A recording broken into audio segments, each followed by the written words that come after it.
Hey, y'all. Welcome back to the Mindful Moments podcast. I'm Tracy. I'm your host and fellow traveler on this journey of self-exploration and discovery. So, for today, we're talking about something that is really simple. I mean, simple, but it's also kind of radical, you know what I mean? And it's letting things be mid. Yep, I said it. Just letting things be okay. Letting things be meh, if you will. Not perfect, not impressive, not even all that remarkable. Just fine.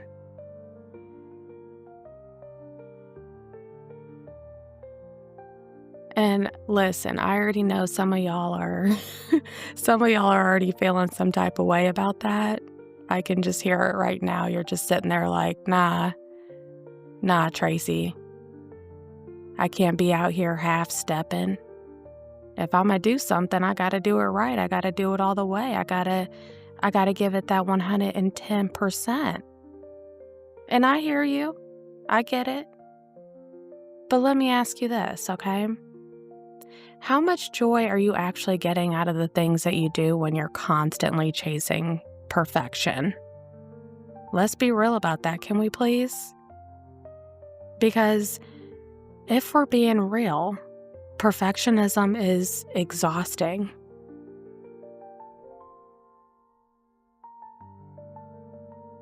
Always trying to be the best, to master something, to make it look effortless, but still low-key impressive.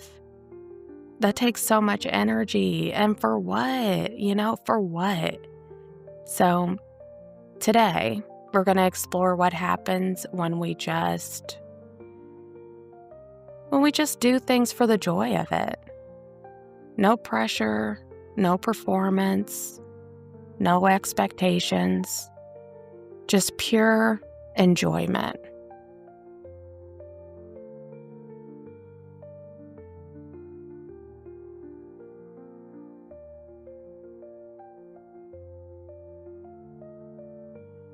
So here's the thing, y'all, okay? I feel like we've all been tricked, and we've been tricked into thinking that if we're going to do something, we have to be good at it.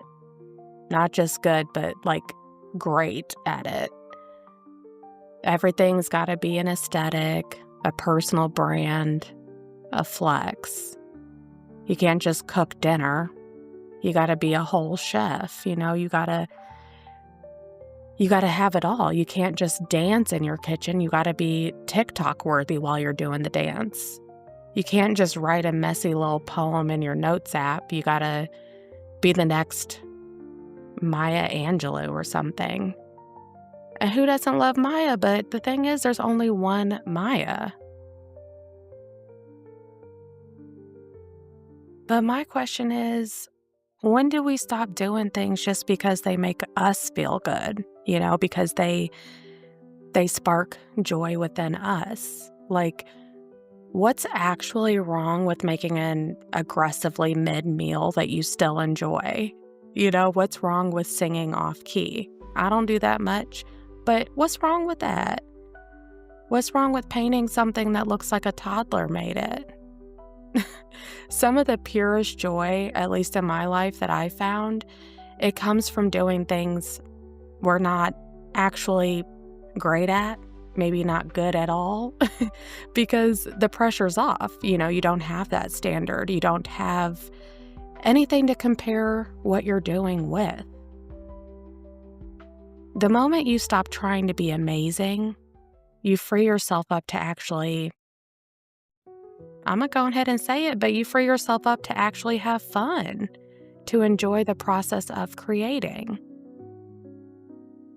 and ultimately to be in the moment.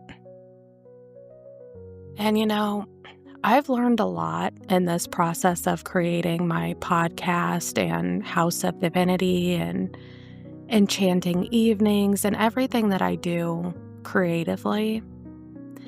And I've learned that perfectionism is a dream killer. It's the thief of you being able to see your dreams come to fruition.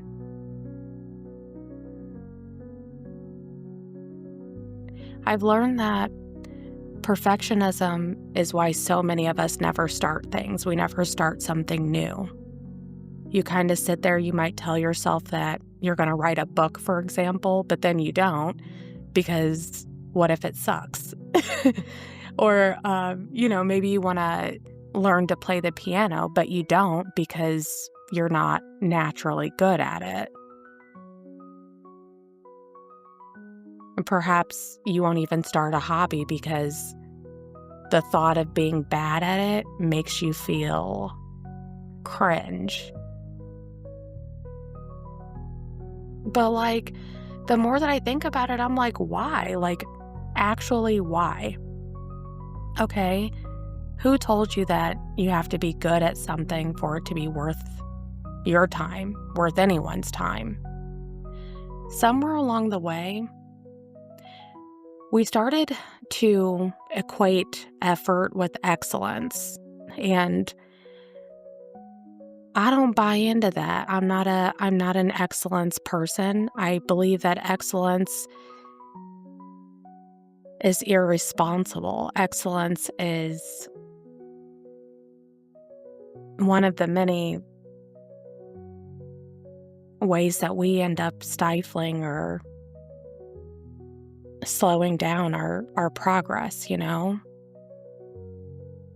that's my question, I guess, is what if we could just let effort be just that? Just let it be effort. Just like the act of doing something, even badly, it's still doing it. Am I right or am I right? So hear me on this, okay? When you give yourself permission to be average at something, not great, not the best, simply average, simply mid. If you allow yourself this permission, you unlock so much freedom. All of a sudden, you find yourself and you start writing because it feels good, not because it has to be perfect. You start cooking because you're hungry, you want some food, not because it has to be gourmet. You start dancing because your body is feeling the vibes. It feels like moving, not because you need to be in sync with the beat. You feeling me? I mean, there's something so incredibly liberating about saying, this does not have to be impressive. I do not have to be an expert. I just have to do it because I want to. And here's the thing. When you embrace the joy of being mid, sometimes, without even trying, you get better at it because you're actually doing the thing instead of overthinking doing the thing. Are y'all picking up what I'm putting down on this? That's my invitation for you this week. Go do something just for the fun of it, just for the heck of it. Cook yourself an aggressively average meal. Record a podcast and let your dogs crawl all around you and sniffle and snuff at your feet while you're recording, like I am at this very moment. Draw something that looks ridiculous. It could be stick figures for all I care, but do it. Write a messy, imperfect poem and allow it to be just okay. Because you deserve joy that's not tied to performance, that's not tied to standards and excellence. You deserve to just be. And as always, if this episode spoke to you, do share it with a friend. Do drop a word. Let me hear your thoughts. and move with this energy into the rest of your week, into the rest of your day. And that's all I've got for you all. Until next time, be here, be you, be now.